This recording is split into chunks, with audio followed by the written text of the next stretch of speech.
asked me about pornography. She comes over to me afterwards and she says, this guy, Andrew Tate, I think he's a pimp in Romania. About trying to get paid. Like I used sex as a tool to make women love me so they'd obey me and live in my house and make me money. That's what I wanted. So I was a pimp in that sense. I'm happy with those labels so far. But the majority of my money wasn't made in fighting. My money was actually made in the pimp game. We need to understand some basic concepts to the pimp game. Basic concepts to the realities between men and women. Because they're incompetent and they're very, very lazy. And they're stupid. When you're pimping bitches like me, it's a full-time job. PhD is a pimp and hose degree.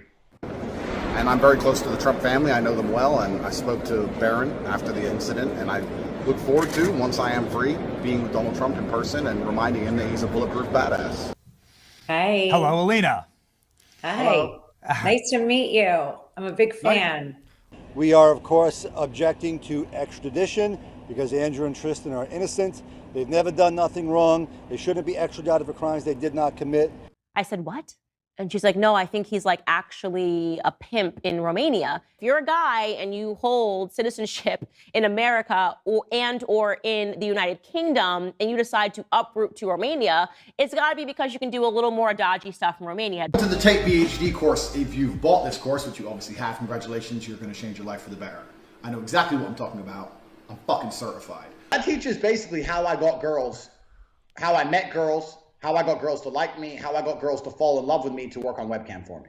This video that has been circulating on the internet of you talking about the lover boy method. So we'll take a look at that right now. Sure. You cannot get a girl to work for you having fun. So the recruitment process is the same as the PhD course. You message them on Instagram. The PhD course is my recruitment system. I don't mention webcam until after I've had sex with the girl. If you're on dates and you're trying to mention it and shit, it just doesn't work. It puts them off. I'd never do that. That's disgusting. I'm not a whore. It's just not gonna work. You continue as normal, no mention of webcam. You f the girl. After you f the girl, you do the PhD test. If she passes the PhD test and she wants to be with you, then you start mentioning things like, yeah, but you know, you're always busy. You're always at work. You can come work for me. And this is me explaining how having a webcam company is actually a larger video as a whole. As I said, you cannot try and approach girls to do webcam. Hi, do you want to do webcam? It's bullshit. It doesn't work. I don't mention webcam. No one's going to say yes. And any girl who does say yes is doing it. She doesn't like you. She doesn't know you. She doesn't love you. She's saying yes purely for money. Trump is the president. The good old days are back.